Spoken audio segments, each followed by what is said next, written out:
Bitcoin continues to hang on a knife's edge, getting closer and closer towards breaking down past that June low at $24,700. But it's a very different story for the US stock markets, with plenty of data showing that these markets are just buying time at their lows while they wait for the next move out to test fresh highs.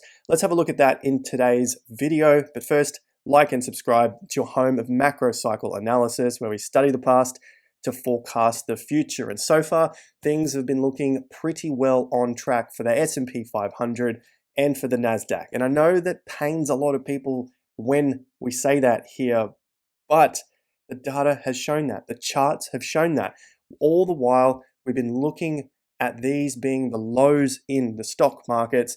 Many have been calling for deeper recessions, deeper banking crises, deeper debt ceiling crises, and the next crisis that is bound to come our way. But the market has continued to go up from this point, and it's costing you, maybe you, but the majority of people, including people who are invested in hedge funds and different sorts of funds around the world, lots and lots of money. We can say millions, billions of dollars, because the majority of people have been expecting a down market. Let's take a look at that in today's video and probably what's going to come up next. Remember, there's no guarantees, but the data has shown pretty well that we've been in an uptrend, and it looks like we're going to continue in an uptrend, which isn't a bad thing, I guess, if you're invested.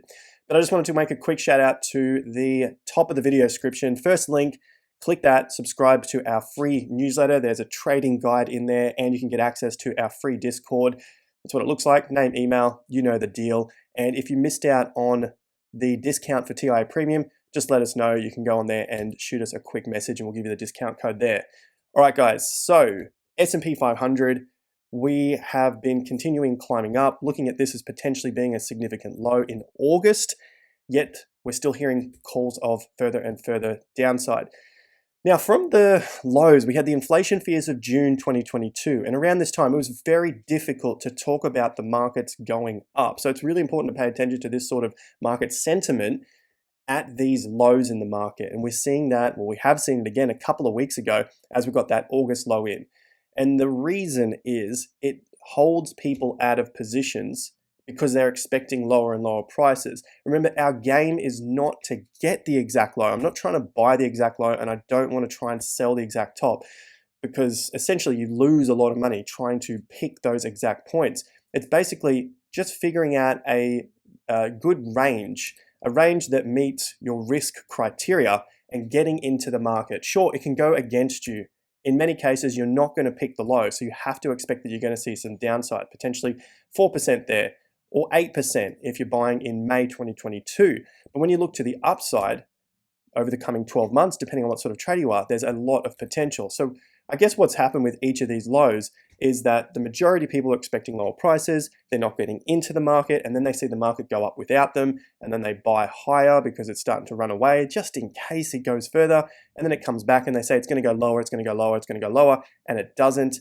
And then the same thing happens again. So we can measure these in each of the cases. When we had the cycle low for the S&P, all the way up to the first, I guess, significant fear point on the way out of the low, 8% low to low. Then we had the banking crisis, which was a higher low for the S&P. It was a lower low. It was still a higher low on the Dow Jones than the October low, but it was slightly lower than the December low. Nonetheless, it was still higher than the October low, 9.6%. Then we got to the next fear point. Remember, this happens over the course of weeks and months. It's not going to be tomorrow or the next week, but it happens over weeks and months. And then the next fearful point was the US debt ceiling crisis. This was April, May into June of 2023, just a few months ago, and it was mixed in with more regional banks collapsing. But guess what? Another higher low, and those investors missed out again. Now we're up 16% from the low.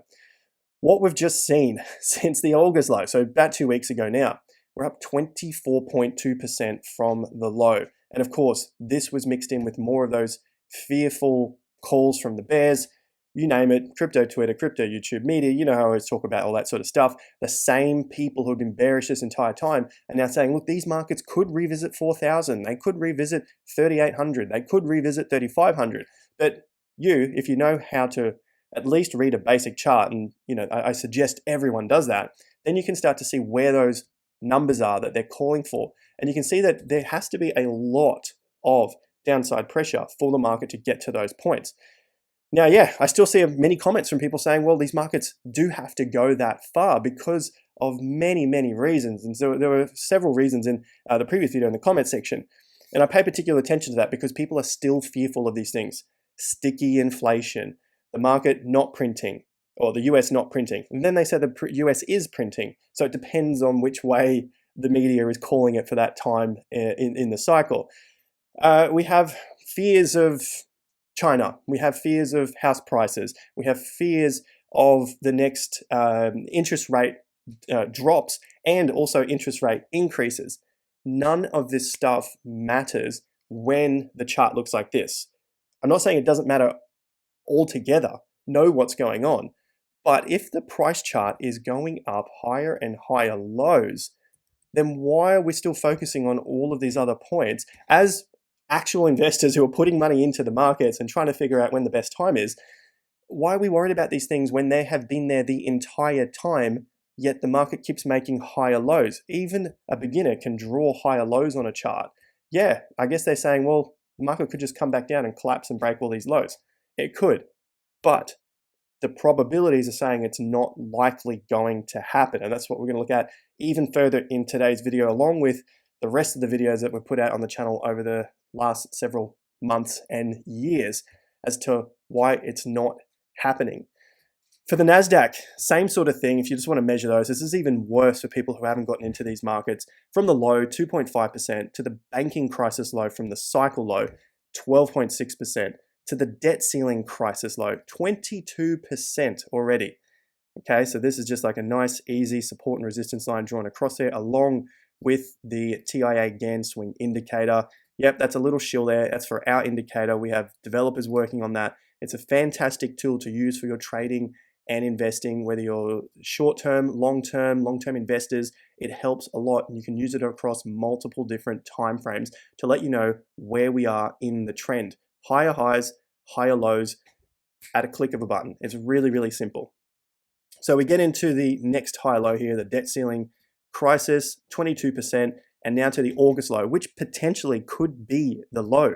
We did see a lot of fear, 39.3%. This is starting to get into crypto numbers now. You know, the craziness of gains and losses and things like that that people look for in cryptocurrency. Now, just as a reminder, the bear market low to that top, 53%. The NASDAQ has run up from the bear market low. Meanwhile, many people are still calling for a collapse here. Now, we've looked at plenty of data to say that this is not going to go up in a straight line. We probably still need some more time to digest the move after such a big move. That's normal. That's a normal correction. And we looked at single digits on the SP500. And guess what? We got the single digits here. I banged on and on and on about that. We got the single digits. Now, all the way down to some previous support levels, it could get just into that double digits level there at around 10%. But really, I don't think we're going to go much further than this. In fact, maybe that is the low. We'll wait and see. Moving on to the charts and the data, which suggests these markets are going to explode in quarter four. Now, we still have another, just short of a month to get through in quarter three. And this is where we currently are. Pre-election year, quarter three. Guess what? It's the lowest of the gains over the history, going back to 1949 for the Dow Jones and the S&P, and of course for the NASDAQ only to 1971 because that's when the record started. Quarter four, get ready. That looks pretty damn well like 2 to 6% across Dow Jones, S&P, and the NASDAQ as well. Through this quarter, they're still positive. They're 0.5%, but they're still positive. This is the sort of stuff that the bears are missing out on. But it also takes time to play out. It's a quarter, remember. It's 13 or so weeks. It's your 90 odd days. It's your 3 months to get these results. It's not the day to day where the market might be down 2%, 1.3%, 3.4%, and then it's up again 2%. So it's not the day to day stuff. Quarter four looks like it's going to explode. And unfortunately, most are going to miss out again on that move because they're waiting here for a bigger collapse. They're waiting in quarter three for a bigger collapse, which from the data that we've shown, not my opinion, looks like it's not going to come, but we're going to get a sideways consolidation for these markets. Quarter four comes, big move. This is all leading up for BTC as well, remember. BTC, Bitcoin, is probably not going to boom at the same time these markets boom. Remember what we've also looked at in a couple of these charts here, the S&P here. We looked at the accumulation stage for BTC, which is what we're currently in for Bitcoin. Now, of course, I'm assuming that you've watched the last several months of content and are up to date with the reasons why we're assuming that this is the Bitcoin accumulation stage, because I know there are still many that are looking at this as the Bitcoin bear market, and that BTC will eventually have to collapse, take out the low, and so on. So, I'm assuming a little bit there because of the amount of content that I've put out. I can't possibly cover absolutely everything yet again. But just going back into this chart, if we're taking it for face value, and of course, what I've done here is the S&P 500 typically pushes to a new all-time high in the accumulation stage before Bitcoin pushes to a new all-time high, and then it does it again. Bitcoin accumulation, Bitcoin hasn't pushed to a new all-time high in 2015 or 2016. The S&P does. One, rejected, and then again, rejected. Accumulation, Bitcoin accumulation through 2019, 2020, before we get into that 2021 bull market, we see a new all-time high, another new all-time high, pandemic collapse. Bitcoin still hasn't gone to a new all-time high at this stage, remember? And then new all-time high for the S&P, and at this stage, it was around that October-November period of 2020, that's where Bitcoin started to move into new all-time highs. November and then December, it actually started to hit that price there. So it was on the second run for the S&P 500 to get to a new all-time high. It doesn't have to happen like that every single time, but history has shown so far it has happened like that. Even going back to 2012, although we didn't get a new all-time high because this was coming off the back of the GFC, we did have a push into a new fresh high, which passed the 2011 high of the S&P 500, had a correction. That was all of these have been very, very significant corrections at the time.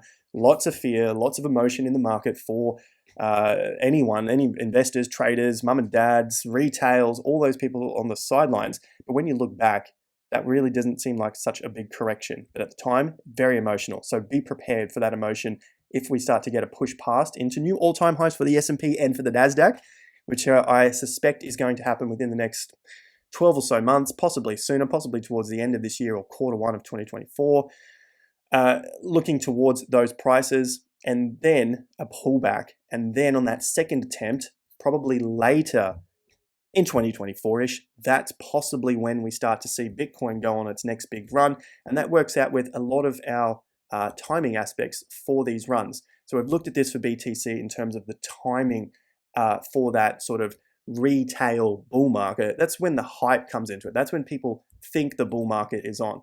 But this is just the first stage of a bull market. These are the accumulation periods of a bull market. I don't call it a bear market because you've already seen the low in the market and the sentiment has changed and the reason for buying and selling has changed. The reason for selling or buying in this era of the downtrend is very different for the reasons here. You're selling here because the market is in a bear market and you're just trying to get out before the thing collapses further. And people are buying because they're fearful they're going to miss out on the next move up. Whereas in these cases, in the next stage, the first stages here, you've got a lot of speculation, a lot of buying going on to test higher prices because they believe the supply has dried up. This is not talking about the supply that looks at the on-chain analysis of whales holding this and that. That's sort of garbage. We'll talk about it in other videos. But this is looking at price tests to the downside. This again is testing those prices and it keeps collapsing. And you can see the selling just keep coming in. So there's a lot more supply. Whereas in these cases, there's not as much supply because we keep getting higher lows. That's all there is to it. It's not my opinion. That's just how the markets work. It's just a supply demand factor when it comes to the markets. So the NASDAQ, looking like we're going to get some pushes. NASDAQ and the S&P 500 looks like we're going to go nice and strong into that Q4. Doesn't mean it happens on October 1st. That could be December that takes all the gains. It could be middle of November that just booms up and then December just goes flat, but you've still got the gains for that quarter. So remember that. Then what happens from that point, Q1, everyone tries to jump on the bandwagon, and these people who all got in here because they weren't scared of this start to take profits, and that's why you see a lower move in that following quarter. That's why we're seeing not much happen in Q3. Because all these people in Q4 of 2022, Q1, Q2, you guys here on the channel that have seen us talk about this time and time again, probably noticing that these guys have made pretty significant profits. Time to take some. Even if the market's going to go higher, sometimes you need to rebalance your portfolio, and this is the time. That's quarter three, and I think that's going to happen again. Then there's your rebalance, then there's the election year, and you've got some steady gains across that year, and people are looking at the previous year going, well, we should be making gains like last year. Doesn't work that way. You've got to be in earlier. That's why I say timing the market is better than time in the market. More on that later, because I know that also triggers some feathers out there. Seth has also given me this, and I said I would talk about it in this video here, but I think, again, I'll have to leave it because we're getting pretty far into the video. So this is basically just looking at the NASDAQ and August lows after the August low and 20% in the year leading up to that point. The market typically does another 20%. Big call there. Thank you very much to Seth. Go and follow him on Twitter. But yeah, that's pretty much the guts of what this is talking about. Loves the repetitive human behavior because essentially that's what happens time and time again. And it looks like we're going to get another big move. So you can see here that sure, we might get a move out September, October, but then it's relatively flat and then it happens again. Okay, so let's keep an eye on that as well. I've gone through this and the likelihood of a new all-time high, maybe the end of this year, maybe sometime early first half of 2024, before we get a significant pullback and then another move to a new all-time high. BTC covered a lot here as well as we look at the possibility of the move to that 50% level down at 23.6. There's really nothing coming into the market here to say that, look, we're getting ready for a big push up, besides the fact that we are still holding above these lows. We've got 3 lows at the moment, 3 closes, but it's still looking relatively weak at this stage, and we need to wait for the markets to open up again. When you look back at BTC, probably all the way back to March, not much has really happened in terms of price. Now, during these peak periods, and I think it's important to mention this because it has come up on my channel a lot, through April and June, July, we're looking at the possibility, I'm not saying that it has to go there, so get that out of your head, of prices in the high 30s, mid 30s, and 40s as well, if that move is to continue. The fact that it stopped and this move out of June was only half that of the previous moves, and you know how important 50% levels are, especially for our style of analysis that gives us clues into the market. That move was only 50%. So although we're still looking at, hey, market might go and test this 48, 42, which was the 50% level here, it's looking less likely for now because that move failed at 50%, which means the market's probably rolling over, which means it's similar to that sort of move. But at the time, there's a lot more bullishness out there, and that's what people want to see. They want to see the possibility now that they've missed out on all of these moves from the lows, and they want to know that the Bitcoin they bought at 28 or 30K is likely going to go to 40 or 42. It's still going to go to 40. I still firmly believe we're going to go to 40 before we go to 15. And I don't think we're going to go to 15. But I think we're going to go to those levels 40, 42, 48 before 15. But it's going to take more time now because this 50% move up is far weaker than these other moves. So we're just buying time now. And it looks like we have to come back and retest this 50% level at 23.6. One quick thing on the time frames, the big one that we look at here. Don't move to the upside. 33 weeks of bullish movement to the upside. 33 weeks. Think about that. If we look to a 50% to the downside, it's probably going to be about 16, 17-ish weeks. Where does that take us? 16 weeks takes us into late October, early November. I think if Bitcoin can hold up at some key levels and maybe put in some moves and maybe hold up again, and we get to that stage somewhere around 15 weeks, could be a little bit earlier, maybe a little later, but I'm hoping for a little bit earlier based on what we've seen in these previous moves. So again, just using the data, then we have a stronger likelihood that we can start to consolidate above some of these key levels, which are hopeful for the bears, for further downside. That's what the bears want. Bears need 23.6 to break so it can come back and test that March low at 19.5K.